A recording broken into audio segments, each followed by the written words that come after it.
E aí, gurizada rubro-negra, começa o primeiro episódio do ChavaCast, a voz do Brasil, a voz da maior e mais fiel. É a grande novidade neste final de 2018, um podcast gravado por torcedores e planejado por torcedores chavantes, sócios e que frequentam o estádio sempre que podem. E comigo, rubro-negros da Gema, Lucas Maffei. Olá a todos, é um enorme prazer então participar com vocês. Eu estou aqui na cota de falar bobagem, cornetar e apoiar um pouquinho. Vamos fazer isso aqui uma coisa grande. Que maravilha! Leon Sanguiné, jornalista. Boa noite, saudades Rogério Zimmermann desde já, mas eu imagino que a gente vai ter um 2019 muito bom, estou confiante para essa temporada. E direto de Portugal, Gustavo Iribarren. Boa tarde, boa noite, bom dia a todos. Como disse o Leon, aqui também na saudade do Rogério, mas esperando e torcendo para um bom trabalho do nosso Paulo Roberto Santos. Que maravilha! E nesse primeiro episódio, já falando com a massa chavante, a gente agradecer, né? Nesse primeiro momento, já uma divulgação feita pelo próprio Rogério Zimmermann no Twitter. Grande abraço, muito obrigado. Quase 100 seguidores, sem nenhum programa. A torcida é realmente fiel, né, pessoal? O homem diferenciado, né? Comigo não cai. E para começar esse primeiro episódio, vamos falar da Série B de 2018, fazer um retrospecto aí, uma análise geral dessa competição que o Brasil começou daquele jeito, mas Rogério Zimmermann, ele mesmo, com ele não cai, resolveu a parada. Mas eu quero saber de vocês o seguinte, o campeonato, o resultado final do Brasil foi satisfatório? O que tu acha, Lucas? Não tem como não ser satisfatório, porque durante toda a Série B eu já dizia que já era, caímos. Aquela coisa catastrófica que começou com o Klemer, veio dar o pouso, continuamos nos afundando e parecia que não tinha volta, né? Aí Deus, Rogério Zimmermann chegou, botou a casinha em ordem, já começamos vencendo fora de casa e no fim, talvez, se o Deus fosse maior ainda, talvez desse para beliscar até um G4 no final ali. Aí eu tenho que pegar uma capa de super-homem e sair voando. Leon, o que tu achou aí do resultado final? Tu acha que foram as contratações também ali na metade da Série B pro fim, que também ajudou ou não? Eu acho que essas contratações acabaram entrando bem, né? O Alex Juan entrou bem. O Wallace Pernambucano, eu acho até que ele encaixou bem no time, acabou sem gols, mas eu acho que ele foi bem. E não adianta, né, cara? A estrela do Rogério fez a diferença. Mas eu vou dizer pra vocês que eu não... Cara, o importante que era o Brasil se manter na Série B, a gente conseguiu. Mas eu acho que foi a do custo, na verdade, né? Porque a gente acabou se endividando bastante, né? Tendo que pagar Klemer, pagar Dalpozo, pagar o Rogério depois de novo, contratar mais gente, a gente acabou comprometendo a nossa verba do gauchão. Então eu não considero uma temporada satisfatória do Brasil na Série B, não, apesar de a gente ter conseguido o nosso objetivo. E Gustavo, tu que tá aí de Portugal, um pouco longe, né? O que tu acha desse desempenho final do Brasil? Foi legal aí a participação do Brasil na Série B? Eu acredito que a participação no somatório, no final, acabou sendo muito satisfatória. Como o Lucas disse, a gente passou um perrengue danado. Eu acredito ali quando a gente perdeu em casa para o Curitiba, eu achei que não dava mais. Eu achei ali que a situação estava para lá de resolvida para o rebaixamento. E no fim, com as contratações e com a volta do Rogério, principalmente, que fez jogar jogadores que já estavam ali e não estavam jogando, a gente conseguiu sair por cima ainda. Como o Leon disse, se endividamos um pouco, mas mais caro era cair. Então, eu acredito que no final a gente fez uma Série B, apesar de pior do que as outras, eu tive tanto prazer quanto nas outras. E tem esse detalhe que tu salientou, né, Gustavo? O Rogério que tem essa característica de resgatar jogadores, fazer jogadores render muito mais do que a gente esperava. Isso aconteceu principalmente com o Elton Júnior. Obrigado. Já esqueceu o Elton Júnior. Depois que o jogador sai, né, a gente tenta... Eu já dei um follow em todos no Instagram. E o Elton Júnior, acho que simbolizou muito a presença do Rogério Zimmermann nesse final de campeonato, fazendo gols, e belos gols, e essa esperança com o Rogério sempre existiu, né, dele fazer os jogadores renderem mais, tirar leite de pedra, como a torcida sempre disse. Mas eu gostaria de destacar também as contratações que a gente estava falando. Muitas delas vieram com o aval do Quila, que já trabalhou com o Rogério, né? De quem vocês acham que vão sentir mais saudade agora em 2019, Lucas? O Marcelo Pitol, com certeza. Para mim, eu não vi o Pitol saindo nesse momento. Acho ainda que alguma coisa ficou mal explicada ali, então para mim é o Pitol que vai fazer mais falta. Até porque eu acho que a gente tem que dar a chance pro Carlos Eduardo provar o seu valor, né? Tanto tempo na reserva de grandes goleiros, mas é que a forma como foi conduzida essa saída do Pitol, não sei, ficou meio estranho. Leon, tu que encontrou o Pitol falando nele já, né? Encontrou na noite pelotense aí depois já da saída. Como é que foi tua experiência com ele? E ele vai fazer falta? Cara, na verdade foi um rolê aleatório magnífico, né? A gente estava num festival de hardcore com uma banda da Áustria e de repente o Pitol entra junto com a esposa dele, eles estavam vindo do Prêmio Mux Sport e foi muito simpático com todos, tirou foto com todo mundo, desejou tudo de bom para todo mundo. A gente também desejou tudo de bom para ele, mas eu não quis encher muito o saco dele, né? Não gosto muito de ficar na volta. Mas o Pitol com certeza vai fazer muita falta, né? É um cara que nos representava dentro do campo, e não só isso, era um ótimo goleiro, foi o melhor goleiro do Gauchão, na minha opinião, e foi um dos melhores goleiros da Série B, então um cara que fez uma temporada irretocável e que não vai continuar pro ano que vem, substituí-lo vai ser muito difícil, assim como eu também acho que vai ser muito difícil substituir o Ciola, que é um cara que, apesar de tecnicamente não ser primoroso, foi o nosso artilheiro esse ano e tinha muita garra, né? Encontrar um lateral dessa forma, tanto que ele deixou o Cametá, que era um jogador diferenciado tecnicamente, no banco. Então acho que vai ser muito difícil repor esses dois atletas para esse ano, principalmente porque o Brasil não vai repor o Pitol, né? O Brasil aparentemente vai apostar no Carlos Eduardo e contratar um outro goleiro para grupo. E falando em reposição, o Gustavo também sempre mencionou isso, né? Vai ser muito difícil repor, né, Gustavo? Eu acredito que a gente está vivendo uma situação muito difícil, que apesar das contratações do Brasil até o momento estarem sendo satisfatórias, se saiu muitos jogadores que ou eram titulares ou tinham uma rotação bem grande de entrarem várias vezes no time. Eu, claro, concordo absolutamente que a maior perda dessa troca de temporada vai ser o Pitol, concordo completamente, mas ainda acho que isso por toda a identificação pelo goleiro que é. Mas na linha, para mim, ainda a maior perda tecnicamente é os dois meias que vão voltar para o Caxias, que é o Gava e o Diego Miranda, que nesse final de campeonato arrumaram o meio do Brasil com o Rogério, e por mais que a gente traga o Diogo, que é um cara tecnicamente excepcional, acho que ele fisicamente não vai aguentar o tranco que os dois vinham fazendo, e a gente está perdendo dois e trazendo um.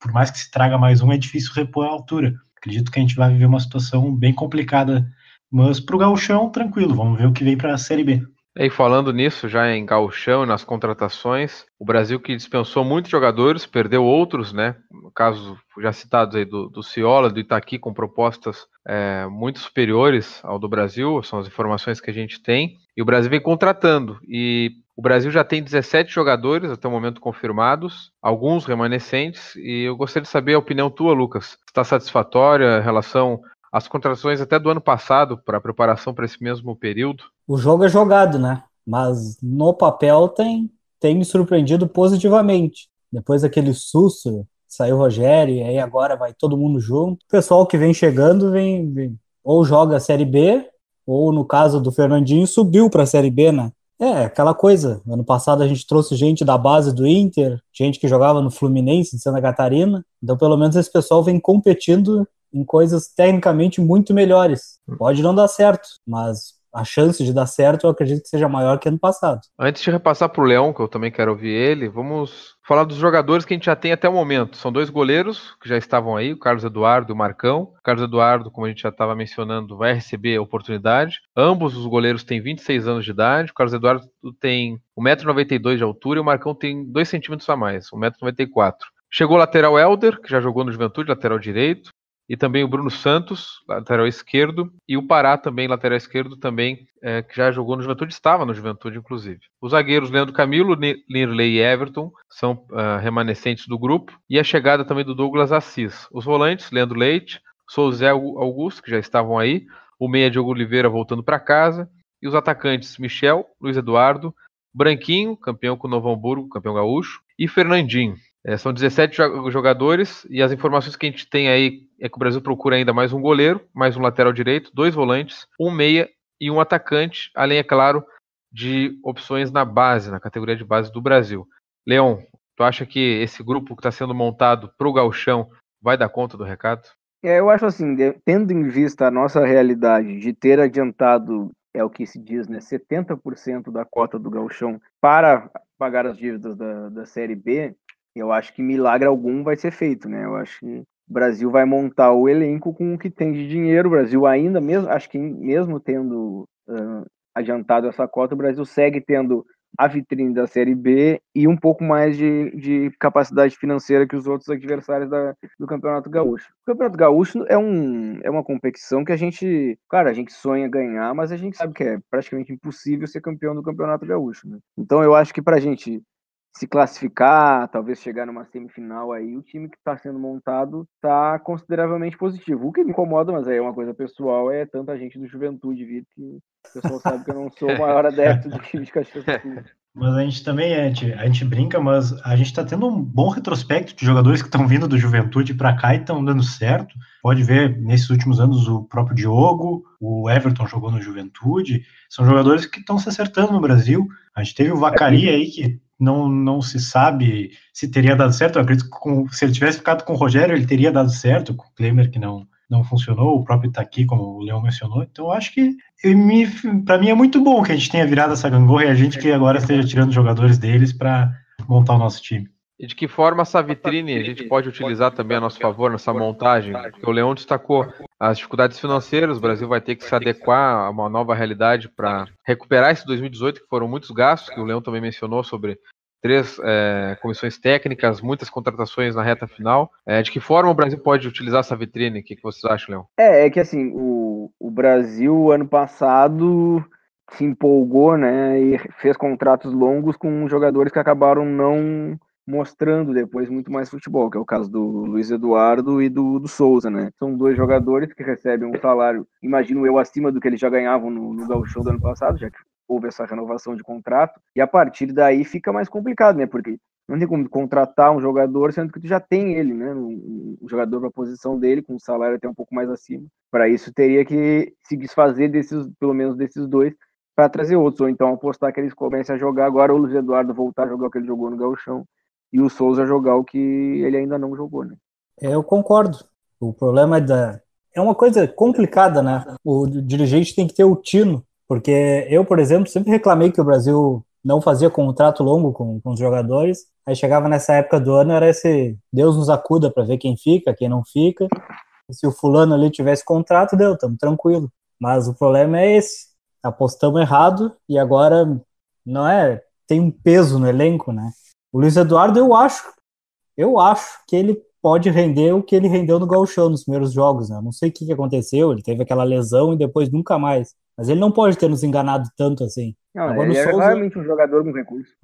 Exatamente. Agora o Souza eu acho que é raro. Eu creio que esses dias eu estava conversando com alguns torcedores da Caldense e eles sentem muita saudade do Luiz Eduardo, foi artilheiro lá de Campeonato Mineiro. Então, eu acho que ele ainda pode render, tem pro Gauchão, acho que é tranquilo o nível dele. E o Souza eu até acho que pro Gauchão serve, não de titular, obviamente, mas num tapa-buraco ali na necessidade de entrar no meio de um jogo até serve, o que não pode é pra Série B. Aí é uma questão de emprestar ele, que a gente fez com o Dudu esse ano, que não era suficiente pro Brasil, jogou o Gauchão no Brasil e depois despachamos pro Ipiranga e eles que se virem. O Souza eu acho que é inegável que ele joga mais que o Michel Schmoller, aquele que veio do Joinville, né? Sim. Acho que então, sim. Se o Michel jogou de titular alguns jogos na Série B, eu acho que a gente pode contar mesmo com o Souza pro Gauchão. Até porque ele nunca comprometeu, assim, a lá Valdemiro, por exemplo. Mas nunca foi um grande jogador para merecer essa prorrogação de contrato também. E eu acho que uma diferença, pessoal, que a gente pode destacar da montagem de um elenco para outro, né, em relação a ano passado para agora, é o Carlos Quila, que já trabalhou com o Rogério. Ele parece ter mais conhecimento também do mercado, e o próprio treinador do Brasil, que tem também essa experiência de trabalhar no interior paulista, eu acho que isso também agrega para o Brasil, né? Saber aonde buscar esses jogadores.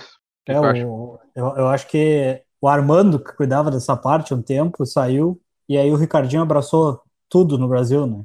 E teve o Sinote também. E teve o Sinote também. E aí, só que o Sinote trabalhou muito tempo em rádio e tal, e não conhece, eu acredito que caiu no conto lá de trazer todo mundo da base do Inter, que o Klemer tinha influência lá e tal. Os caras do Uruguai também. Então eu acho que sem dúvidas o Quila tem muito mais agregado que o que nós tínhamos antes. É um profissional mais qualificado nesse sentido, com certeza. E o Quila já acertou trazendo, foi ele que trouxe o Alex Juan, o Gava, o Diego Miranda depois. Isso. O Alex Juan, que inclusive tem pré-contrato com o Brasil para a Série B, né? Exatamente, não citei agora porque pro Gauchão a gente não. Mas é verdade, ele tem pré-contrato e permanece a Vai princípio. jogar ele acho que ele é de um grupo de investidores, se eu não me engano, e os caras querem botar ele numa vitrine maior, que no caso é o Paulistão, né? Porque para pelo menos conseguir uma graninha aí, uma venda dele, talvez, sei lá. Mas se ele não se destacar, aí já vem pro Brasil, para a Série B. E a gente levando em conta os próximos jogadores que o Brasil busca, a gente já citou aqui, goleiro, lateral direito, 2 volantes, o Brasil chega a 23 jogadores. Vocês acham que esse número é suficiente ou vai vir mais uns 5 da base? O que vocês acham, Gustavo? Bom, como eu até comentei com vocês esses dias, para mim 23, mesmo que tu coloque 3, 4, 5 da base, não é suficiente. 23 com 3 goleiros, tu não fecha um rachão no treino, então um mínimo é tu ter 25 jogadores profissionais, digamos assim, e para subir mais uns 4 ou 5 da base. Eu acredito que o Brasil vai ter que trabalhar um bocado nisso, mas eu não creio que eles estejam trabalhando com essa ideia de trazer mais 4 ou 5 só, 6.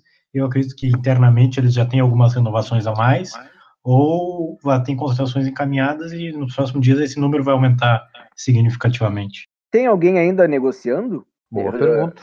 Não sei se tem alguém ainda negociando renovação e tal. O Michel vai ficar, sim, tá certo. O Nirley fica e tal. Bom, na semana passada haviam 5 ainda negociando. Marcelo Pitol, não fica. O Everton, que já renovou. Alex Juan, que assinou pré-contrato. Bruno Colasso, que já vazou. E o Leandro Leite, que renovou. Então acho que negociando não tem mais ninguém. Acho que mas no caso o Michel já foi anunciado que se fica ou se vai. Léo Bahia. Mas o Michel tem contrato com o Gauchão, eu acho. O Léo Bahia acho que já se despediu, não se despediu? Não sei dizer, mas o Michel acho que tem contrato com o Gauchão. O Luiz Eduardo também tem contrato mais longo. No ano passado o Brasil renovou. Aliás, esse ano, né? Porque o Michel veio para a Série B, né? Então eu acho que ele tem realmente contrato com o Gauchão. Tô vendo aqui que o Léo pediu, dia 29 de novembro, ele disse que não ficava. Então basicamente o grupo é esse. As informações que a gente tem são essas. A gente... E o Michel tem contrato até o final do Gauchão. Tá afirmando isso? Estou afirmando isso. Tá. Então, já focando no ataque, nos dois, né, remanescentes, é a possibilidade, a chance deles mostrarem mais futebol, né? O Michel até fez 6 gols na Série B. Depois da chegada do Rogério, ele fez 5 gols. Ele só tinha 1 antes. Ele cresceu com o Rogério. Mas o Luiz Eduardo não teve oportunidades. É a possibilidade deles mostrar no Gauchão agora, até para permanecerem na Série B? O que vocês acham? Cara, vale lembrar que o Michel já foi 2 vezes artilheiro do Gauchão, né? Exatamente. O cara é um homem gauchão. Eu acho que pro Gauchão é um ótimo nome, Michel. E o Luiz Eduardo, acho que voltando a jogar o que ele jogava, ele briga por essa vaga de titular aí. Mas ele tem que voltar a jogar, né? Não dá também para ele ficar escondido, não ter oportunidade nunca, que foi essa é uma crítica que eu tenho ao Rogério, mas é que também não dava, porque todo mundo que entrava estava fazendo gol, né? Não tinha como, não tinha espaço para ele. Mas ele não dá pra ele ficar escondido, não dá pra ele entrar e não fazer gol, né? Porque ele tava uma nhaca desgraçada, não sei o que aconteceu com ele. Bola na trave toda hora, coisa que bola que não entrava nunca. Eu acho que ele tem que tomar um banho de sal grosso e jogar. Eu acho que o auge que a gente viu do Luiz Eduardo e o auge que a gente viu do Michel é melhor que o que a gente viu do Léo Bahia, por exemplo. Então eu acho que eles têm condições tranquilas de disputar o Gauchão em alto nível e ser úteis para o Brasil. O Léo Bahia, para mim, não é para mim, assim, não é muito da mesma opção. Ele é um cara mais rápido e tal, mais de lado de campo, não sei.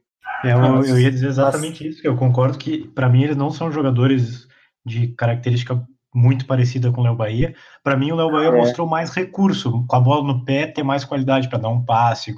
Já de finalização, ele não pareceu tão bom contra os outros dois. Eu acho que tem um pouquinho de característica diferente aí. Eu concordo mais ou menos. Eu acho que deles 3, o que tem mais recurso é o Luiz Eduardo. Só que o Luiz Eduardo saía muito da área. Muito, muito, muito. O Luiz Eduardo seguido ia pro lado fazer cruzamento pra área. Isso aí me deixava meio de cara. Assim. Infelizmente a gente não viu o Luiz Eduardo com o Rogério, né? Pra ter uma noção. Porque se todo mundo cresceu... eu achei que ele ia fazer muito gol com o Rogério. Mas aí o Rogério botou o Michel meteu 2 gols no primeiro jogo. Aí não teve que fazer. E falando em atacante de lado, imagino eu que o próximo atacante, ou os próximos atacantes, por exemplo, vai trazer agora pro Gauchão, são justamente atacantes pelo lado, né? Porque acho que com o Michel Luiz Eduardo, a posição tá tranquila ali, né? Pelo menos pro Gauchão. Eu imagino que sim. Até porque foi uma das. Até o Wellington Júnior se recuperar, foi uma das posições que a gente mais sentiu falta durante a Série B. Não tinha aquele escape pela ponta, alguém que infernizasse o lateral, cavasse cartão, desse assistência, cruzamento. Não tinha ninguém que jogasse por ali durante praticamente toda a Série B. A gente teve ali ali no meio do primeiro turno, a gente teve boas partidas do Caio, mas depois sumiu completamente. Não se sabe o que aconteceu com o pobre do guri. O Alisson Farias também, às vezes, jogava por ali, mas depois disso... Eu acho que o Branquinho talvez seja o cara para isso, né? No elenco que está sendo montado. O Fernandinho também, né?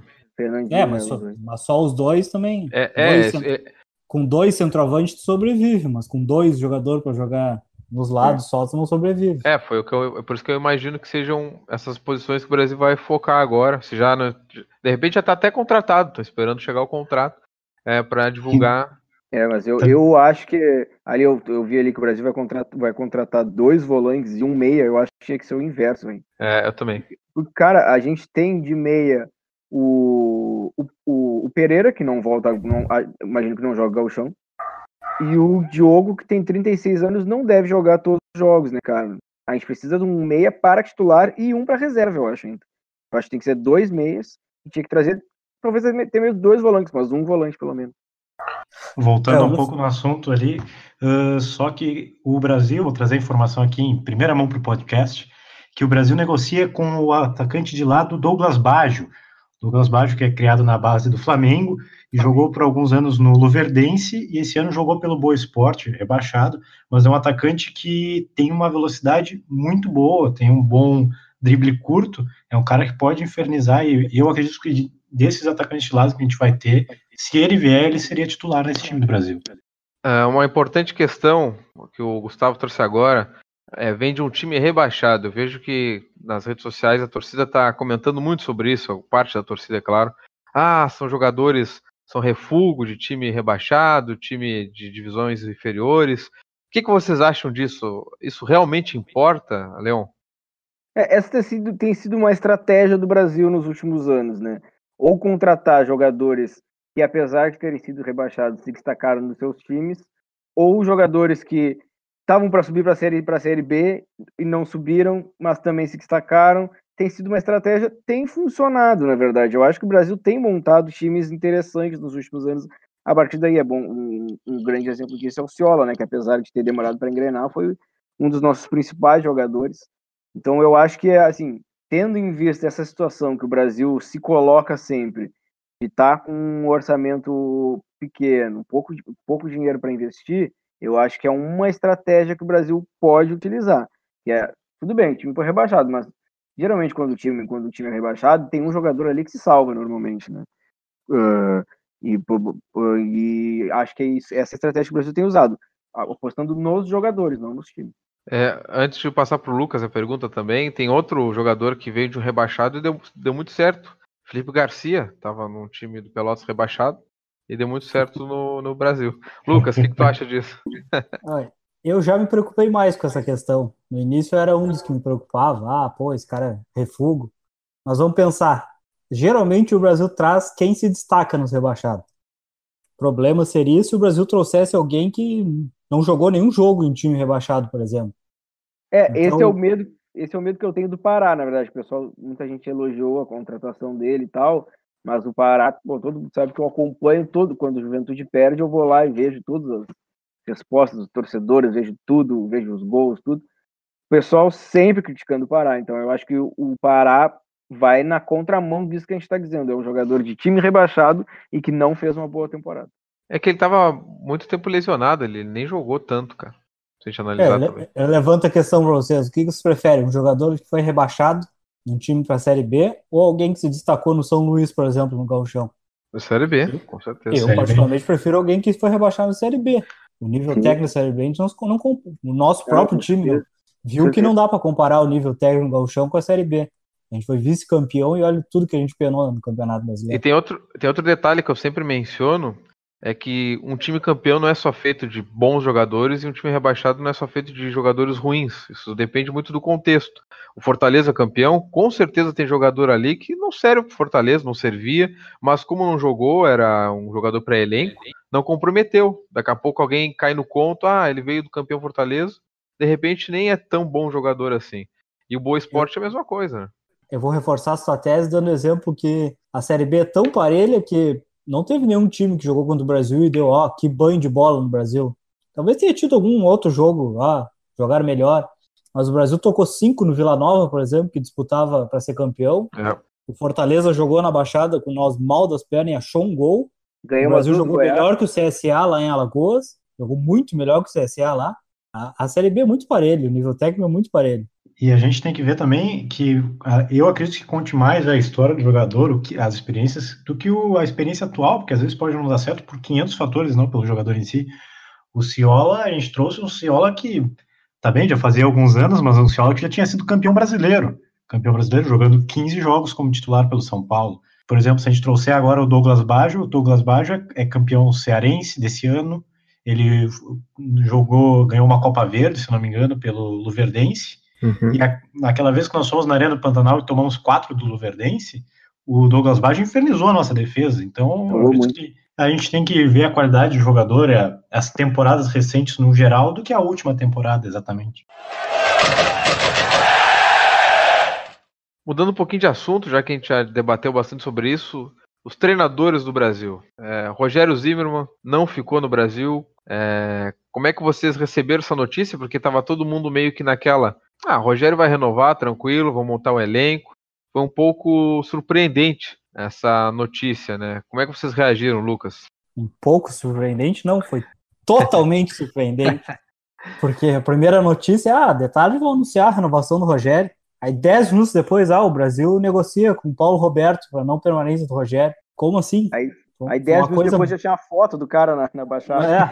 E aí 20 minutos depois o Rogério estava do lado do cara na coletiva. Eu não sei, foi um dia muito estranho. Foi. Mas depois, passada a raiva, o Cardinho e tudo mais, eu acho que o Brasil acertou. Espero, né? Estou dizendo que espero, e eu acho que o Brasil acertou na contratação. Porque é um cara que aparentemente conhece o Rogério, já meio que trabalharam juntos. O Rogério ajudou nessa transição também. E, sei lá, não dá para negar que ele teve um trabalho de sucesso no São Bento. O São Bento não chegou na Série B, jogou bem a Série C.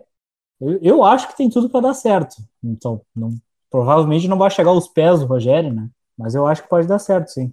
Eu passei, assim, por todos aqueles estágios, né? Meu primeiro estágio foi de completa raiva, quando aconteceu a saída do Rogério. Aí depois, aquela tristeza de cair na realidade, da ficha cair. E aí depois a aceitação que é esse estágio que o Lucas está agora, de entender que o Paulo Roberto talvez seja uma boa opção dentre das que o Brasil tinha, já que o Rogério não ficou, né? É um cara que tem uma trajetória bastante parecida com o Rogério, na verdade, né? De acessos, e quem trabalhou com ele diz que ele é parecido com o Rogério, inclusive na forma de colocar o time em campo, que é aquela coisa de primeiro defender para depois atacar, e também da forma enérgica de ser no gramado, que era o que me incomodava bastante no Dalpozo, que o Dalpozo, perdendo o jogo, ficava sentado, não fazia nada para mudar, aquela coisa assim, que eu olhava para ele e pensava, cara, se fosse o Rogério aqui, o Rogério ia estar dando saltos, brigando com todo mundo aqui, que era o que o Dalpozo não tinha, o Rogério tinha. E dizem que o Paulo Roberto tem. Paulo, como diz o Lucas, o Paulo Roberto. Gustavo? Eu acredito que o Brasil acertou na contratação, porém discordo completamente da forma que foi, da falta de transparência que se teve.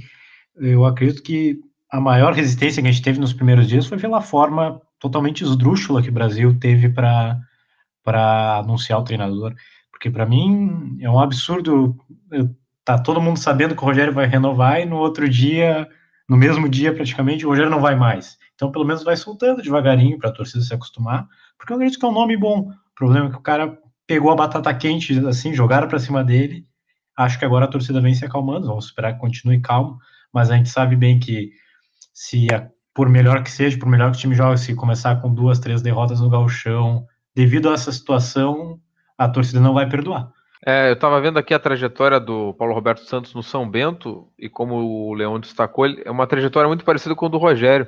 Ele, quando saiu do São Bento esse ano, ele era o treinador mais longevo do futebol brasileiro, ele estava lá desde 2015, claro que o Rogério e o Tencati no Londrina tiveram mais tempo, mas depois deles veio o Paulo Roberto Santos, que trouxe o São Bento, tirou da lama, trouxe até a Série B, algo parecido com o Rogério fez. Ele tem conhecimento, é um cara muito experiente, não chegou agora. E até a forma como o Rogério ali, depois na coletiva, que também foi surpreendente, acho que já demonstra também que o Rogério, tô deixando em boas mãos. Enfim, acho que a torcida, como bem disse o Gustavo, já reagiu mal, né? Pela forma como foi apresentado, já estava xingando o Paulo Roberto de tudo que é jeito, o cara nem culpa tinha. Mas enfim, acho que foi um dos treinadores aí do mercado, se a gente analisar, foi uma baita de uma escolha, porque não é fácil contratar treinador, né? Tem muito treinador aí bom de lábia, mas que chega na hora H não dá o resultado que a gente espera. Eu acho que dentre as opções, pelo menos as conhecidas, desempregadas aqui do estado, foi uma ótima contratação. Dentre os mortais é o melhor, né? É que agora o Brasil vai levar 100 anos para ter um técnico a fazer o que o Rogério fez. Acredito que 100 não, é um exagero muito grande, mas a última vez que a gente tinha tido um técnico 100 não, 200 que fez talvez. um absurdo assim foi o Valmir Louruz, naquela campanha de 85 ali, que na verdade já vinha trabalho do Filipão por trás. A gente levou 30 anos para ter um técnico a ter de novo um sucesso muito grande com o Brasil. Então, e o do Rogério foi muito maior, então vai levar 50, 60, 70 anos para a gente ter a mesma coisa. O ideal é que a gente se mantenha agora para não precisar que um técnico faça tudo que o Rogério fez de novo.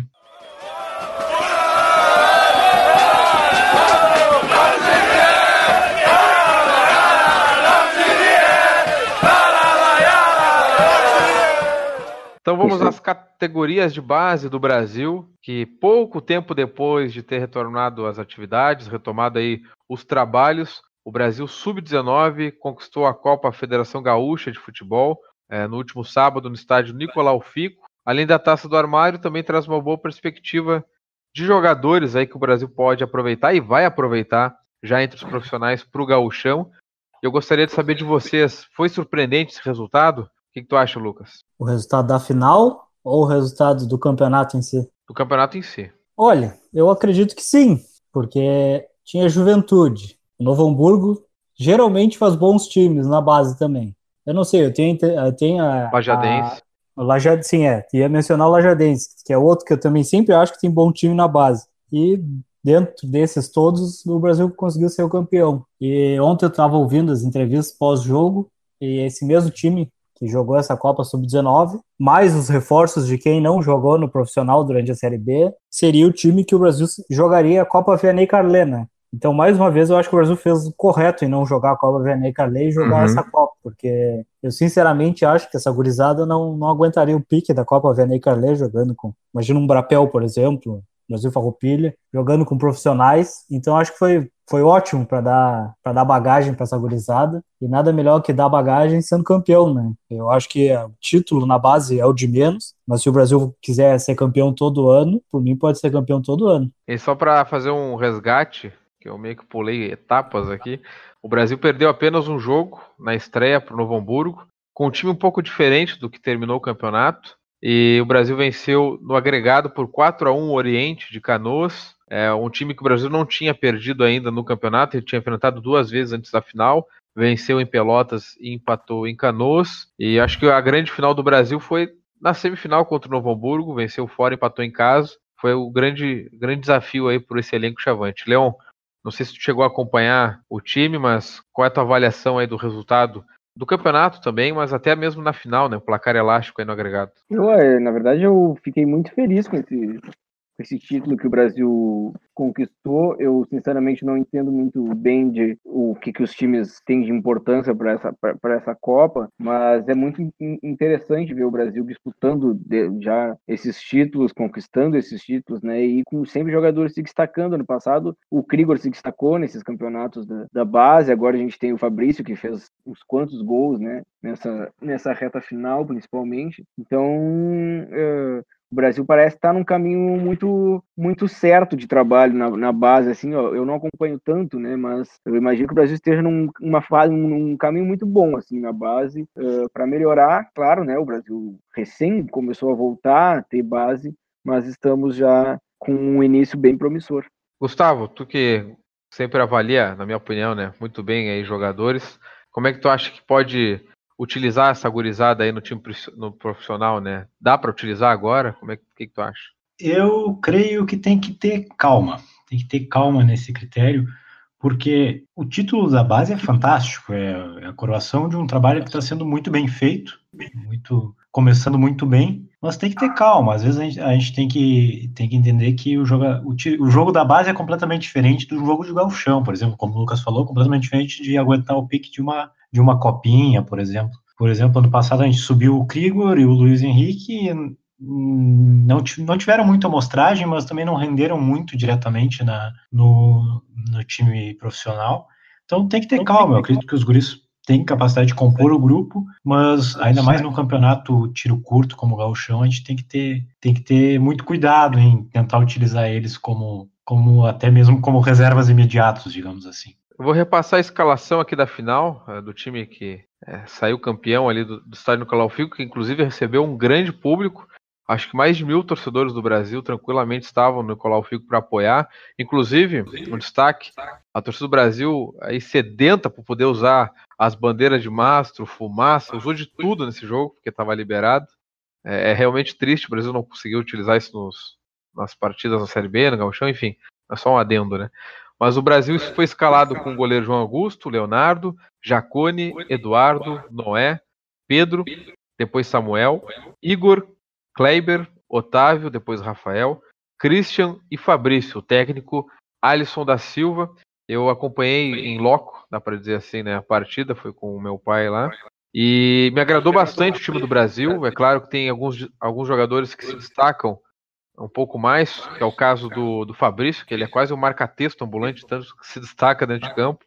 Até a forma como os jogadores do time adversário tentam marcá-lo já evidencia isso, né? Muito agarra-agarra, os caras praticamente levavam o Fabrício para casa abraçando ele, e ele fez o gol de empate, foi 1-1 no Nicolau Fico, um golaço, não deixou a bola cair, emendou na gaveta, uma bucha realmente. E eu concordo com o Gustavo sobre a utilização, a gente tem que ter muita calma, a exigência para o profissional é outra, é realmente um salto bastante considerável, e aí um campeonato tiro curto, daqui a pouco um lance errado pode prejudicar bastante a carreira de um jogador que está começando, mas tem muita gente promissora na base do Brasil, e com tão pouco tempo de trabalho, já conseguir desbancar a Juventude, que tem uma estrutura muito boa de base, né? Desbancar Novo Hamburgo, Lajadense, que trabalha há mais tempo do que o Brasil, né? Estão há mais tempo nessa lida aí com a base.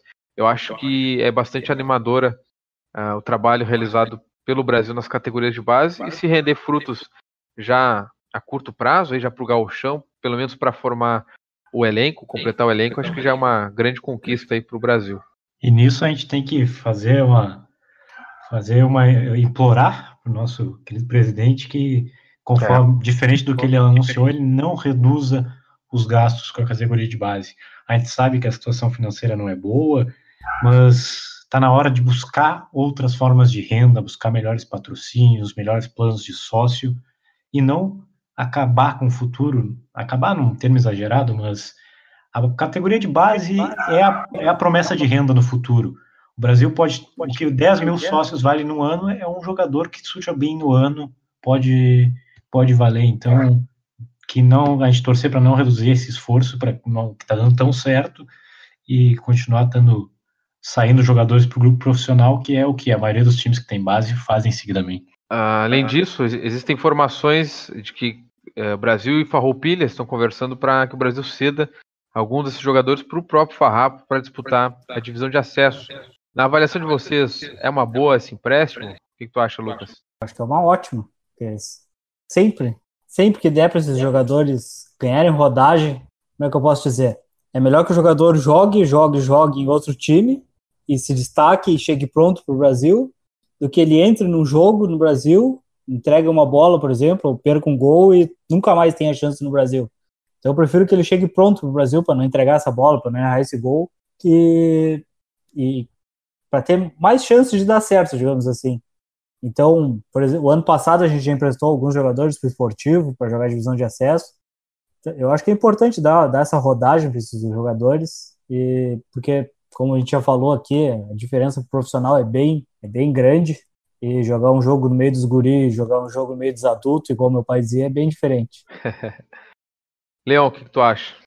Não, concordo.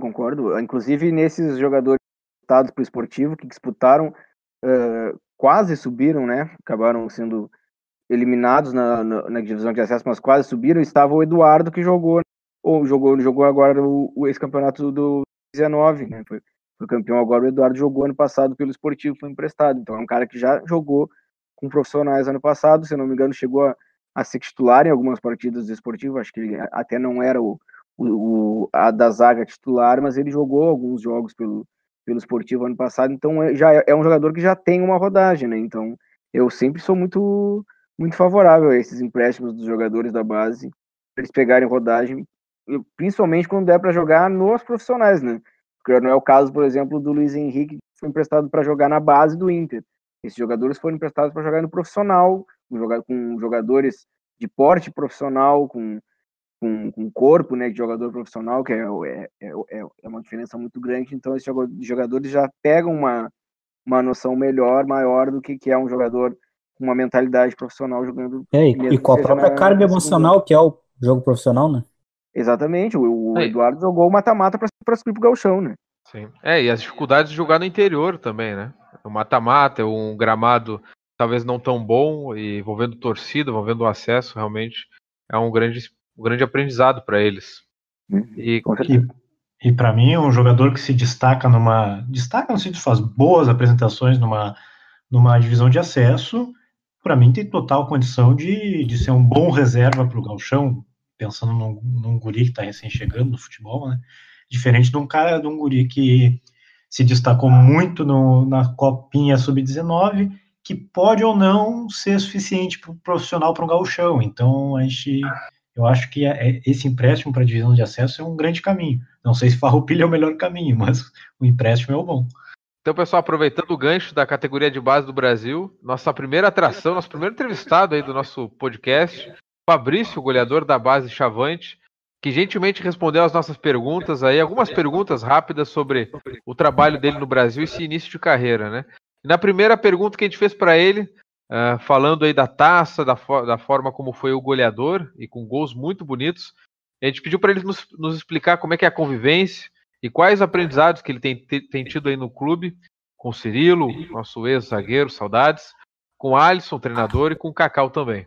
Fiquei muito feliz por ter saído um dos goleadores junto com o meu companheiro Christian, que também fez 11 gols. E, cara, o trabalho no Brasil é sensacional, tanto com o Alisson, com o Cirilo, que teve um tempo com nós, depois subiu o profissional. Os caras são um fenômeno. Tenho a agradecer a eles tudo que eu aprendi, tudo que evoluí, e para poder chegar no profissional bem. Falando ainda em referências, a gente perguntou para ele como é que é ser irmão do Cleverson, que fez um dos gols mais importantes da história recente do Brasil. Como é que é ter essa referência dentro de casa, né? Como é que ele trabalha isso com o irmão, quais os conselhos, enfim, o que ele leva para dentro de campo. Cara, ter um irmão, um jogador, para mim é muito gratificante. Ainda mais ele, um cara sensacional. Um cara que tá sempre me ajudando, sempre falando que eu devo fazer, o que eu não devo fazer. Sempre me ajudando, no momento bom, no momento ruim. E um cara que tá dentro de casa, meu Deus, não tem como aguentar ele. Ele é muito resenha. E um cara, sem palavras, sensacional. Além disso, foram 3 gols na final, nas 2 partidas das finais, 2 delas fora de casa e gripado. E a gente quis saber como é que ia jogar gripado, né? Deve ter sido uma situação realmente muito difícil, e mesmo assim ele conseguiu ser o goleador e ajudar nessa importante vitória na primeira partida da final contra o Oriente. Cara, em primeiro momento eu achei, não vou conseguir desempenhar um bom futebol. A gripe vai me atrapalhar em tudo, vou cansar rápido, vou vou prejudicar minha equipe, não vou conseguir dar meu máximo. Mas ao decorrer do jogo eu vi que eu tava bem, eu consegui jogar e poder me desempenhar ao máximo e saiu natural. Fiz o primeiro gol, fiz o segundo gol e graças a Deus deu tudo certo. E pude dar uma assistência ainda para sair vitorioso no primeiro jogo da final. E na volta, no estádio do Nicolau Fico, mais de 1.000 torcedores do Brasil estiveram em campo. E eu perguntei para ele como é que é jogar com a presença da torcida fazendo a festa e apoiando nas arquibancadas. Pô, é muito diferente, cara, tipo, porque desde que eu cheguei no Brasil eu nunca tinha jogado com torcida e tal, mas nesse jogo, na hora que eu entrei em campo assim, eu olhei assim, pá, lotado a arquibancada lá, deu um friozinho na barriga e pô, a torcida gritando, cantando e apoiando e tal, e nossa, foi sensacional, cara. E por fim, é claro, as expectativas dele para 2019, o Fabrício que se apresenta junto com o grupo profissional no dia 27 de dezembro. Então, saber dele aí como é que ele está esperando esse momento tão importante na carreira dele, que é treinar e se preparar junto com os profissionais de um dos 40 clubes do futebol brasileiro. Minha expectativa para 2019, cara, é que eu acho que vai ser um ano do ano mais importante para mim, um ano muito glorioso, um ano muito vitorioso, que eu vou estar compondo o grupo profissional, tá aprendendo ali com os caras mais experientes e eu tenho certeza que vai dar tudo certo. Então esse foi o Fabrício, goleador da base Chavante. Muito obrigado por ser o primeiro entrevistado do ChavaCast. Inclusive, pessoal, vocês que estão nos ouvindo neste momento ímpar aí da torcida do Brasil, a gente vai tentar trazer ex-jogadores, pessoas importantes aí que fizeram a história do Brasil e também torcedores ilustres que ajudam a construir a história deste grande clube. Repito, um dos 40 maiores clubes do país. Valeu, Fabrício. Pessoal, então o primeiro episódio do ChavaCast, vamos encerrando por aqui, né? A gente já destacou as últimas informações, agora no aguardo das novas contratações do Brasil, dos novos passos aí dessa montagem. Quero agradecer a presença de todos. Lucas, o que gostaria de deixar aí para o nosso torcedor? Eu queria deixar o agradecimento por nos ouvir. Espero que tenham gostado e vamos fazer disso aqui a casa do torcedor Chavante. Leão Sanguineto, avaliação, uma mensagem para o torcedor Chavante e quem sabe até para o torcedor do Papo. Não, pro torcedor do Juventude eu não converso, no caso. Não tem muito o que conversar com eles. Deixa eles lá, até porque... Cara, é que assim, vou falar rapidamente, então. Eu azucrinei tanto ano passado, cara. Eu acompanhei tanto o rebaixamento deles que agora que eles caíram, eu tô deixando, cara. Porque isso aí vai voltar pra mim. Vai me fazer mal de alguma forma, então deixa ele, deixa. Eu me dirijo à torcida do Brasil, tudo de bom para quem torce do Brasil, somos todos irmãos e que a gente tem um 2019 maravilhoso e é isso aí, tamo junto. Gustavo Iribarren, tu que tá em Portugal aí no velho continente, representante aí da Xaropa? Xarope. Xarope eu sou Xaropa, não sei. Então, teu agradecimento, a mensagem final, cara. Então, eu queria agradecer a torcida, porque que tiveram a paciência de ouvir esse monte de corneteiro até agora. Agradecer pela audiência. E dizer que eu tô com muita saudade da Baixada, já tô alguns meses distante, alguns meses sofrendo desse mal, mas logo eu vou estar aí. Infelizmente, não vou chegar a tempo de viver a fantástica experiência que é um Brapel, mas pro mata-mata do Gauchão eu tô aí e vamos copar esse título. Boa. Também quero agradecer. Empolgou total, né? Hashtag empolgou. Eu quero agradecer também o pessoal que nos ouviu, né, nesse primeiro episódio. Acho que a gente vai melhorar também o nosso ritmo, né? O primeiro programa é sempre muito nervosismo aí envolvendo.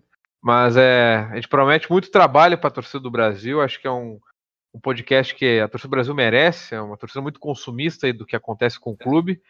E a gente vai tentar fazer um trabalho legal. E dar um grande abraço novamente ao Rogério, estrategista, que tem vários possíveis administradores desse Twitter. Ninguém sabe quem é. Não, na entrevista na Rio ele disse que o Rogério disse que é ele quem faz. Então, que sempre tem versões aí, boatos, enfim. Mas agradecer pela divulgação espontânea, nos ajudou a conseguir grandes seguidores já nesse primeiro momento. E convido o pessoal a curtir nosso Twitter, né, @ChavaCast.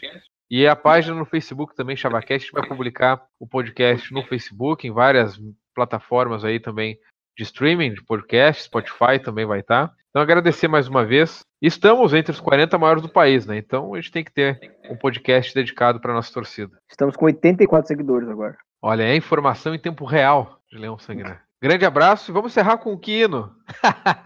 O hino do Brasil, né, cara? Pô, que dúvida.